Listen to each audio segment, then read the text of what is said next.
Assalamualaikum warahmatullahi wabarakatuh. Selamat pagi, selamat siang, maupun selamat malam bagi mahasiswa reguler pagi maupun reguler sore. Saya Haryadi Triwahyu Putra.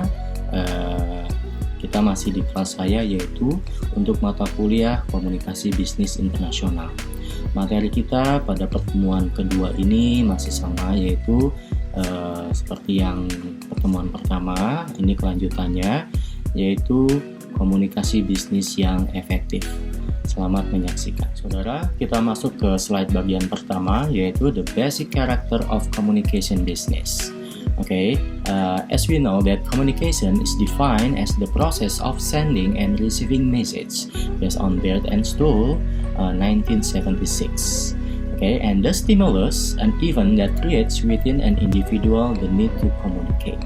Jadi kita mendefinisikan kembali bahwa komunikasi itu menurut Baird and Stoll tahun 1976 itu didefinisikan sebagai proses dalam mengirim dan menerima pesan. Nah, di dalam komunikasi itu terdapat suatu stimulus. Seperti kita ketahui bahwa stimulus itu adalah pemicu Jadi an event, jadi suatu event atau suatu acara kalau dalam bahasa Indonesia yang yang menciptakan antara individu untuk apa? Untuk kebutuhannya untuk berkomunikasi Jadi sebenarnya apa sih tujuan komunikasi yang kita lakukan sehari-hari baik di lingkungan sekitar kita maupun di lingkungan pekerjaan kita Yang pertama adalah memberikan informasi. Betul Jadi kita komunikasi itu salah satunya untuk memberikan informasi, bahkan bertukar informasi Lalu untuk mempengaruhi orang lain contohnya adalah seorang sales dia berusaha untuk membeli produknya atau memberikan pendapat, saran, itu fungsinya buat apa? Untuk mempengaruhi orang lain.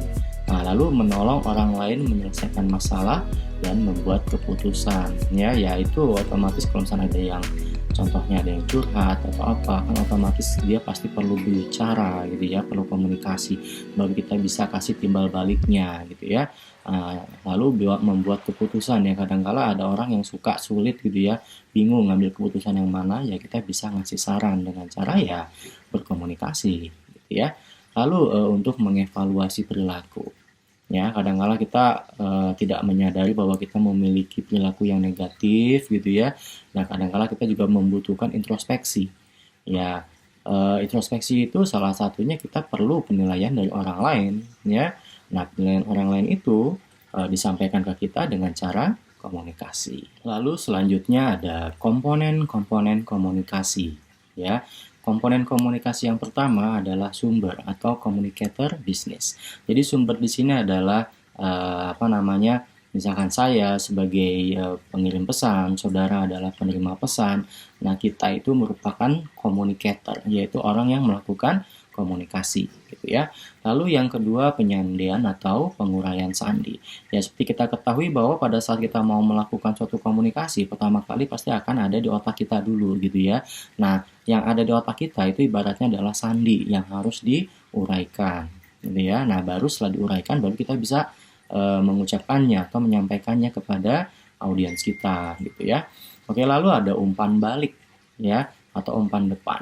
Nah, jadi kita kalau misalkan berkomunikasi itu pasti membutuhkan umpan balik misalkan saya bertanya kepada saudara, apakah saudara jelas terhadap materi ini?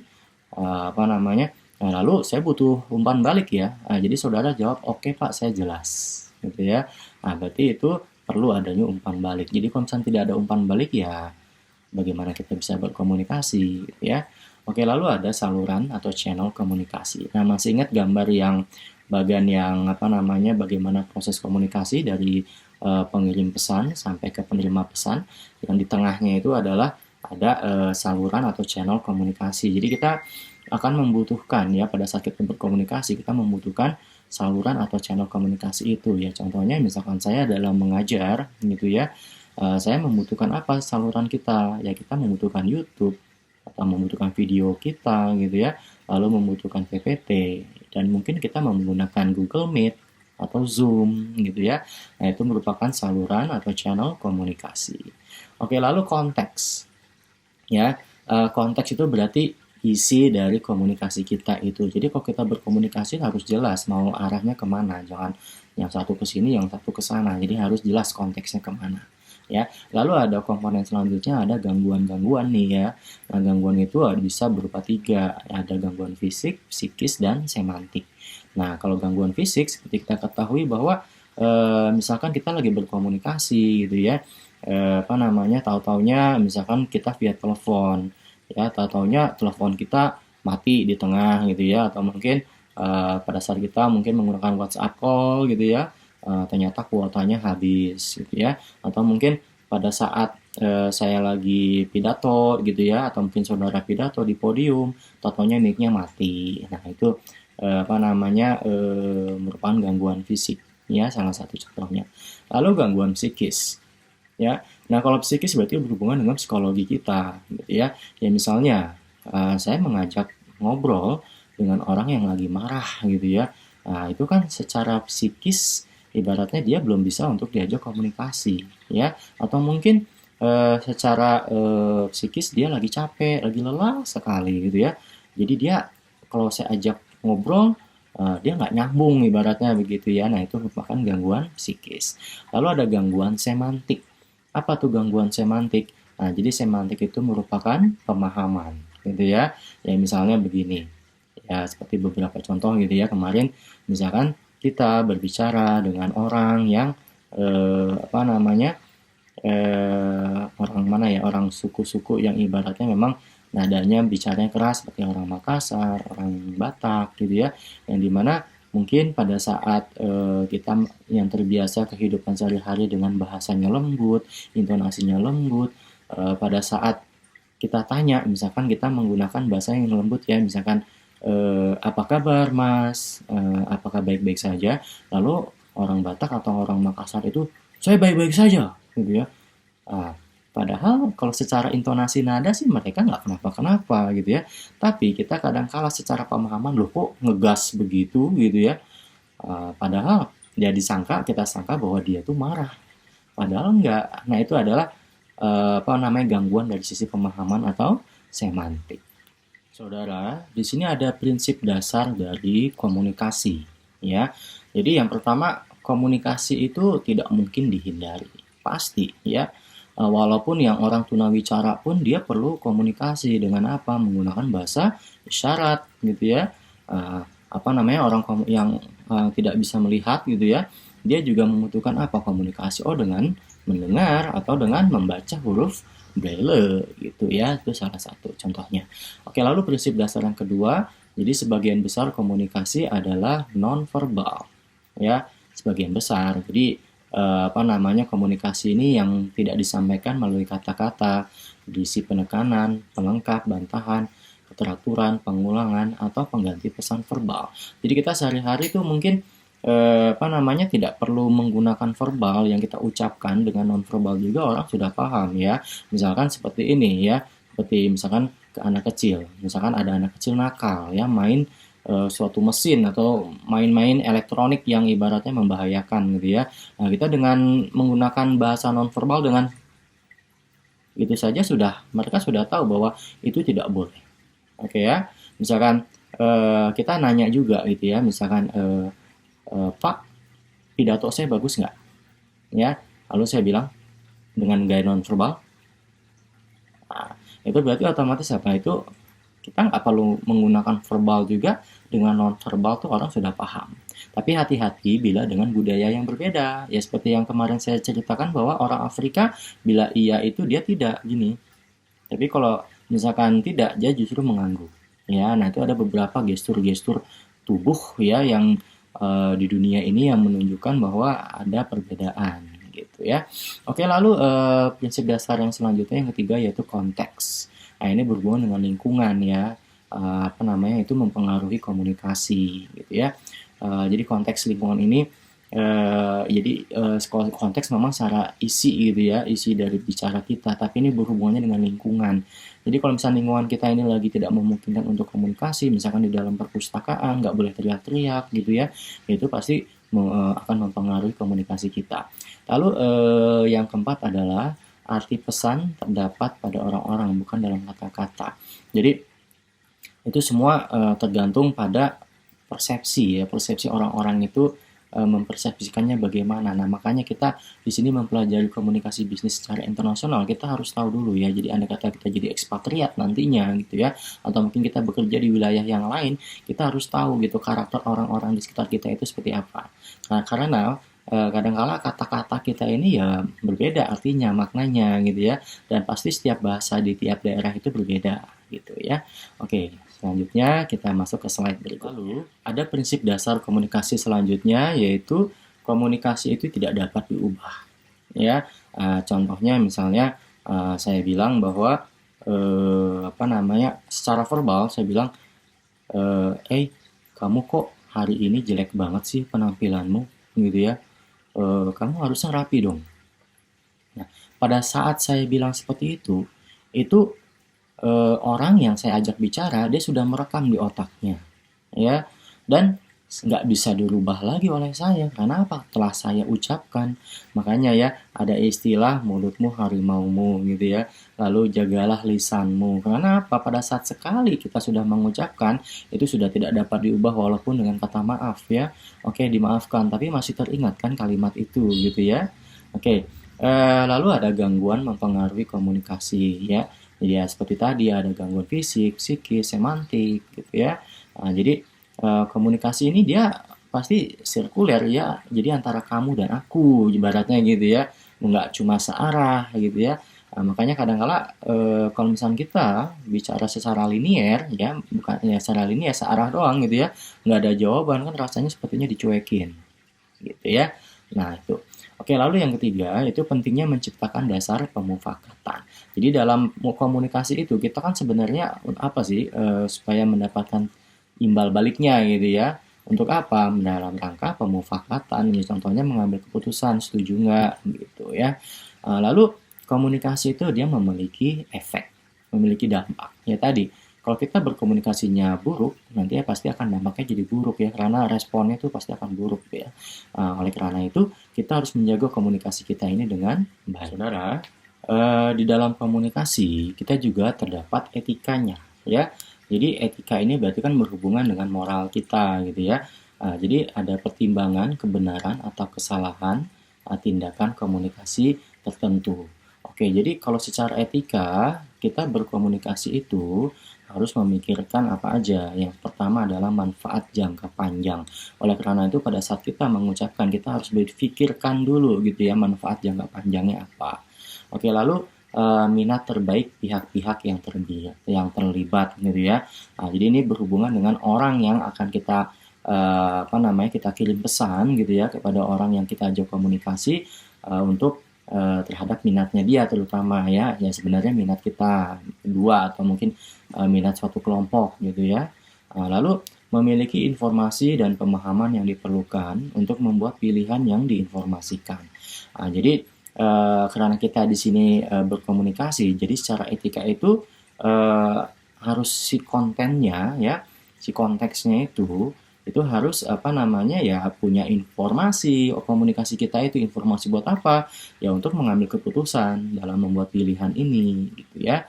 Oke, lalu etika komunikasi yang terakhir yaitu informasi itu harus benar ya, jangan hoax gitu ya. Jadi sesuai dengan kenyataan. Jadi hati-hati pada saat kita memang mau menyebarkan suatu berita gitu ya kita cek dulu kebenarannya betul atau tidak. Pada saat kita sudah menemukan bahwa secara fakta itu betul gitu ya, baru kita boleh sebarkan ya. Terutama saat ini kita memang sering sekali menggunakan media sosial ya. Jadi berbijaklah dalam menggunakan media sosial, jangan sampai kita salah komunikasi. Lalu dalam komunikasi ini kita kadang-kala juga mengalami suatu hambatan ya. Di sini hambatannya ya selain antar individu ya atau antar manusia, kita bisa juga mengalami hambatan di dalam organisasi ya. Ya sebenarnya ada lagi sih hambatan yang secara umumnya seperti itu ya. Cuma nanti kita coba ya kita gali masing-masing hambatan dari misalnya antara individu, lalu komunikasi dalam organisasi, lalu yang secara umum seperti apa. Hambatan komunikasi antar individu atau antar manusia, ya. Yang pertama hambatan itu misalnya perbedaan persepsi dan bahasa.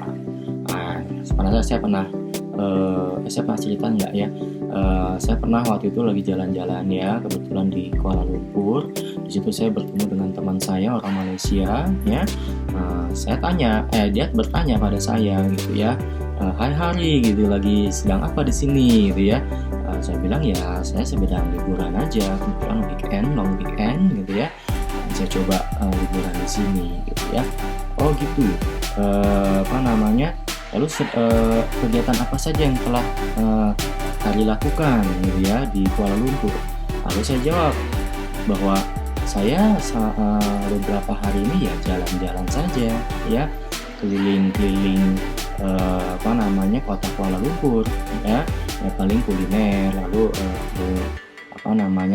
ke beberapa destinasi-destinasi gitu ya, yang ibaratnya memang itu pariwisata. Saya bilang seperti itu. Lalu dia bingung ya, orang Malaysia itu bingung dengan kata keliling ya, atau dengan kata jalan-jalan ya. lalu suatu saat mereka secara persepsi bilang bahwa dia mengatakan bahwa oh maksud kamu sedang putar-putar kota Kuala Lumpur gitu ya. Justru saya jadi bingung kenapa putar-putar ya gitu ya. Oh ternyata ya saya jadi ingat bahwa kita walaupun bahasanya itu sama-sama Melayu, tapi persepsi dan bahasanya itu artinya itu suka berbeda gitu ya. Kalau di Indonesia kita sebut jalan-jalan atau keliling gitu ya, tapi kalau di Kuala Lumpur orang Malaysia bilang adalah putar-putar. So, kita bingung ya, putar-putar apa, kenapa putar-putar kota gitu ya. Nah itu adalah perbedaan persepsi dan bahasa. Nah itu belum lagi kalau misalnya kita jadi ekspatriat di beberapa negara yang beda bahasa gitu ya. Oke, lalu pendengaran yang buruk. Nah contohnya misalkan kita lagi bicara, tapi kita di sekeliling kita adalah banyak mesin-mesin pabrik gitu ya, sehingga berisik, atau mungkin kita sedang di suatu lapangan yang banyak orangnya gitu ya, sehingga untuk pendengaran kita menjadi buruk gitu ya, nggak bisa mendengar dengan baik gitu. Atau pada saat kita telepon suaranya keresek-keresek atau putus-putus gitu ya. Nah, jadi pendengaran yang buruk merupakan hambatan dari komunikasi antar individu maupun manusia ya.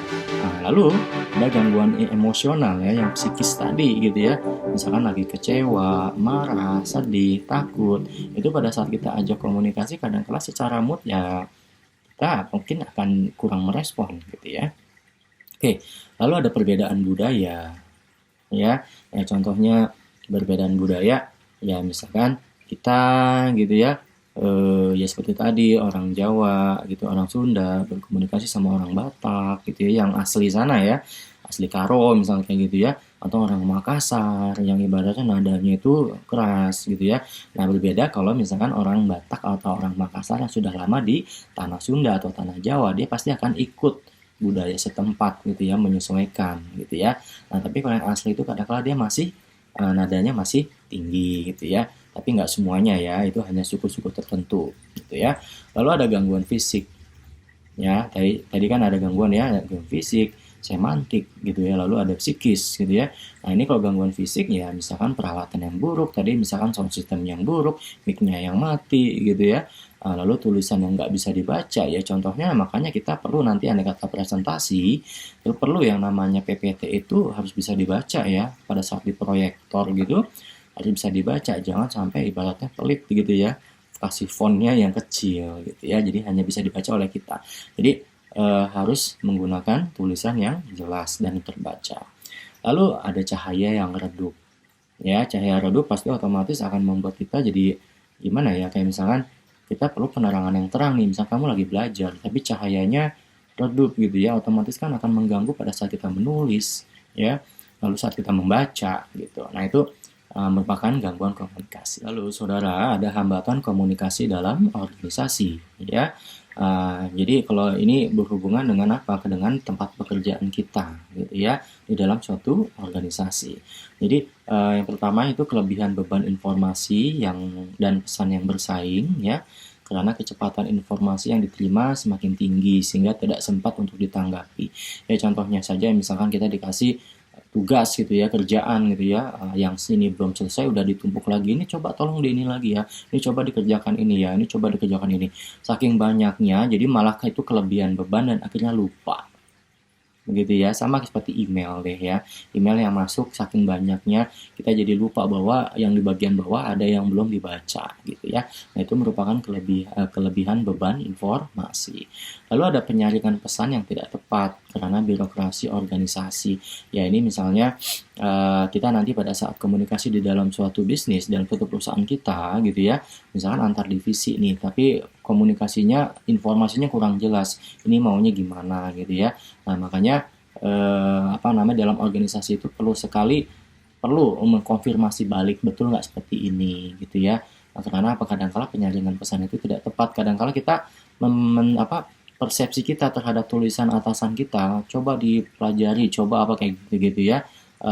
Itu kadang suka berbeda persepsinya. Nah, makanya perlu dikonfirmasi ulang gitu ya. Nah, ini berhubungan dengan birokrasi perusahaan gitu ya.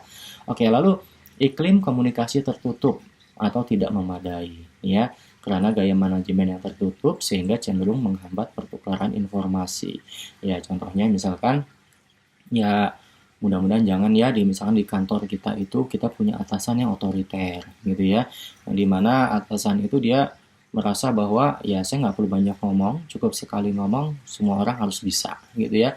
Nah sebenarnya ya namanya komunikasi itu perlu intens ya, perlu konfirmasi, perlu ini. Cuma karena dia bersifat otoriter dan gaya manajemen yang tertutup, sehingga untuk pertukaran informasi ini ya bawahannya itu bakal merasa bahwa segan gitu ya. Tapi justru malah membahayakan. Kenapa? Karena salah pemahaman, salah informasi, justru pekerjaannya malah jadi salah. Nah itu harus hati-hati. Jadi dalam suatu organisasi itu diperlukan ada manajemen yang justru terbuka ya, bisa komunikasi satu sama lain seperti itu. Jadi tidak menghambat pertukaran informasi. Saudara, selain hambatan tadi yang antar individu atau antar manusia ya, dan hambatan yang di dalam suatu organisasi, ini saya tambahkan ada hambatan komunikasi secara umum ya. Oke, secara umum ya, ada gangguan-gangguan atau hambatan. Yang pertama adalah gangguan teknis. Nah, tadi udah ya, secara teknis atau secara psikis lah ya. Ini gangguan teknis dari saluran atau media komunikasi ya. Tadi seperti mic-nya gitu ya. Sound system yang nggak nyala atau apa gitu ya. Atau ruangannya terlalu luas sehingga cadangan audiensnya sedikit gitu ya. Nah, sehingga menghambat dari komunikasi kita. Lalu ada gangguan semantik. Nah, semantik berarti pemahaman tadi ya, persepsi kita. Misalkan bahasa yang berbeda, lalu ada kata-kata asing yang sehingga membuat orang jadi apa sih arti bahasa asing itu, kata-kata asing itu gitu ya, sehingga membuat praduga yang justru kadang-kala menjadi salah gitu ya. Jadi saya jadi ingat siapa itu yang ada selebriti itu Vicky siapa tuh, yang ibarat dia selalu menggunakan bahasa asing tapi justru artinya jadi salah gitu ya. Nah itu merupakan gangguan semantik gitu ya. Oke, lalu ada gangguan psikologis gitu ya. Gangguan psikologis ya, misalkan kita sedang komunikasi, kita punya rasa curiga sama lawan bicara kita, lalu pada saat situasi duka, lalu saat gangguan jiwa gitu ya, saat marah, saat sedih, itu bisa menghambat komunikasi kita secara psikologis. Oke, lalu ada rintangan fisik. Ya, contohnya jaraknya jauh, nggak ada sinyal, ya contohnya seperti mahasiswa gitu ya, ada yang di rumahnya itu sinyalnya susah gitu ya, sehingga tidak bisa selalu connect ke internet saat online ini gitu ya. Itu merupakan gangguan dari hambatan atau komunikasi kita ini ya. Oke, lalu perbedaan status sosial dan senioritas, contohnya rakyat dengan raja ya. Rakyat kan nggak mana-mana bisa komunikasi dengan raja seperti itu ya, sedangkan raja ya mau komunikasi kapanpun bisa gitu ya. Nah, lalu atasan bawahan, nah seperti tadi, kalau gimana rasanya kalau kita punya atasan otoriter ya, kita kan ibaratnya jadi segen ya mau ngomong sama dia ya, sedangkan dia bisa aja ngomong merintah-merintah gitu ya. Nah makanya di sini itu perbedaan status sosial dan senioritas itu ya kadang-kala membuat hambatan dalam komunikasi secara umum. Oke, lalu perbedaan pola pikir ya. Nah, ini sebenarnya arahnya ke semantik juga. Jadi perbedaan pola pikir ya kita sah-sah aja punya pikiran kayak misalkan kamu habis lulus kuliah mau nikah dulu atau kerja dulu, ya. Nah itu kan pola pikir beda-beda kan. Oh, saya sih mau nikah dulu karena rezeki pasti nanti akan dijamin gitu oleh Tuhan gitu ya. Lalu ada yang bilang, eh, ya tapi ibaratnya rezeki itu harus dicari, makanya setelah lulus saya harus kerja dulu baru nikah. Nah itu kan itu beda pola pikir ya, itu makanya hambatan komunikasi. Ya kita nggak bisa memaksakan pola pikir kita ke orang lain. Nah itu ya.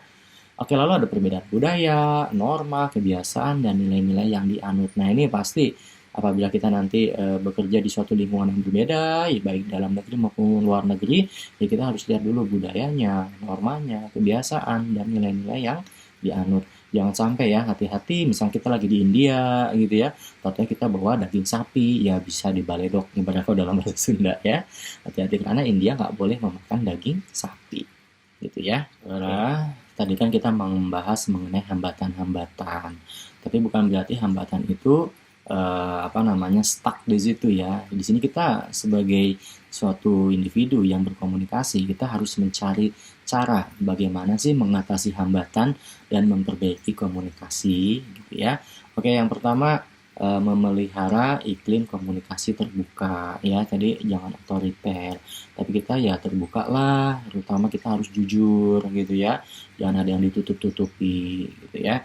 Lalu memegang teguh etika berkomunikasi, misalkan sikap membawa diri, misalkan ya oke lah, misalkan kamu bagaimana sih cara kamu berbicara kepada yang lebih tua, menghormati gitu ya, kepada guru-guru kamu, kepada orang-orang yang sekeliling kamu yang lebih tua gitu ya. Itu bagaimana sikap membawa diri. Lalu nggak boleh egois ya. Lalu nggak boleh memperdayakan orang lain dengan cara apapun, nggak boleh menipu ya, tidak boleh memanfaatkan orang lain. Jadi kita harus menjaga etika komunikasi kita, oke ya. Lalu memahami kesulitan komunikasi antar budaya. Jadi nanti pada saat saudara misalkan berkesempatan untuk menjadi seorang pemimpin, manajer gitu ya, atau seorang kepala cabang di suatu daerah tertentu di Indonesia maupun di luar negeri. Nah, itu kita harus memahami gitu ya, kesulitan komunikasi antar budaya di situ itu seperti apa. Ya, kita harus memahami budayanya terutama ya. Lalu menggunakan pendekatan komunikasi yang berpusat pada penerima ya. Jadi kita ya, misalkan saya berkomunikasi dengan kamu gitu ya. Ya berarti saya harus apa? Saya harus punya sikap empati, peduli gitu ya. Karena apa? Ya saya membutuhkan informasi juga dari saudara gitu ya, dan saudara juga butuh informasi dari saya gitu ya. Jadi kita tumbuhkan yang namanya empati, peduli, lalu peka terhadap perasaan si penerima gitu ya. Jangan sampai kita justru pada saat kita bicara, contohnya pidato, tapi justru menyakiti perasaan orang yang ada di sekeliling kita atau audiens kita ya. Oke, lalu menggunakan teknologi secara bijaksana dan bertanggung jawab untuk memperoleh dan membagi informasi. Oke, jadi zaman sekarang nih teknologi itu pasti akan terus berkembang ya. Sosial media, lalu dengan adanya alat komunikasi, WhatsApp, Beep, Line gitu ya, Telegram dan lain-lain gitu ya. Ini kita harus bijaksana ya, jangan ibaratnya kayak tadi misalnya ada hoax gitu ya, kita sebar gitu ya. Lalu ada penipuan-penipuan, itu hati-hati ya. Jadi kita harus bijaksana dalam melaksanakan komunikasi ini ya. Lalu dalam men-share informasi juga kita harus difikirkan terlebih dahulu, jangan sampai itu salah informasinya atau bersifat hoax. Lalu saudara, yang terakhir, cara untuk dalam hambatan itu ya, untuk cara agar tidak terjadi suatu hambatan, itu kita menciptakan dan memproses pesan secara efektif ya. Nah, jadi kita selain kita mau mengucapkan, menciptakan pesan itu ya, ataupun kita yang menerima, yang memproses di otak kita, itu kita harus difikirkan secara efisien, efektif gitu ya. Benar nggak sih ini? Perlu nggak sih saya ucapkan? Perlu nggak sih saya sebarkan gitu ya? Jadi secara efektif dan efisien ini ya, pertama kita memahami penerima pesan ya, jadi lawan bicara kita ya, menyesuaikan pesan dengan penerima gitu ya. Ya jangan sampai ibaratnya saya misalkan ngomong dengan mahasiswa S3, ya jangan sampai saya samakan dengan mahasiswa S1, ya jelas beda gitu ya. Jadi kita sesuaikan pesannya. Lalu mengurangi jumlah pesannya, jadi jangan terlalu banyak gitu ya, karena otak kita juga walaupun mungkin ya bisa menerima, tapi kadang-kadang kita juga punya kapasitas kadang-kadang lupa gitu ya. Jadi jumlah pesannya ya cukuplah ya, jangan terlalu banyak. Lalu memilih saluran atau media yang tepat. Ya, jadi kita lewat apa nih? WhatsApp atau via YouTube ini, yang video atau via surat atau email atau apapun gitu ya. Jadi medianya itu harus tepat. Lalu meningkatkan keterampilan berkomunikasi ya. Salah satu contohnya nanti misalkan saudara disuruh presentasi mewakili perusahaan, disuruh melakukan negosiasi gitu ya, lalu disuruh membuat surat resmi, surat bisnis gitu ya. Itu perlu keterampilan khusus, nggak bisa langsung otodidak gitu aja. Kita harus mempelajari terlebih dahulu teknik yang baik itu seperti apa. Baiklah saudara, demikian materi kita hari ini ya untuk komunikasi bisnis yang efektif untuk pertemuan kedua ini. Selanjutnya nanti kita akan mempelajari lebih lanjut mengenai materi-materi di mata kuliah komunikasi bisnis internasional lainnya. Baik, sampai jumpa di video berikutnya. Apabila ada pertanyaan silakan via WhatsApp atau via kolom komentar ya, baik di Google Classroom maupun di YouTube ini ya. Namun apabila responnya kurang cepat dari saya, bisa langsung via WhatsApp seperti biasa. Baik, demikian akhir kata saya ucapkan. Mohon maaf apabila ada kekurangan. Terkata wabillahi taufiq wal hidayah. Wassalamualaikum warahmatullahi wabarakatuh. Selamat pagi, selamat siang, dan selamat sore atau malam bagi mahasiswa reguler pagi dan reguler sore.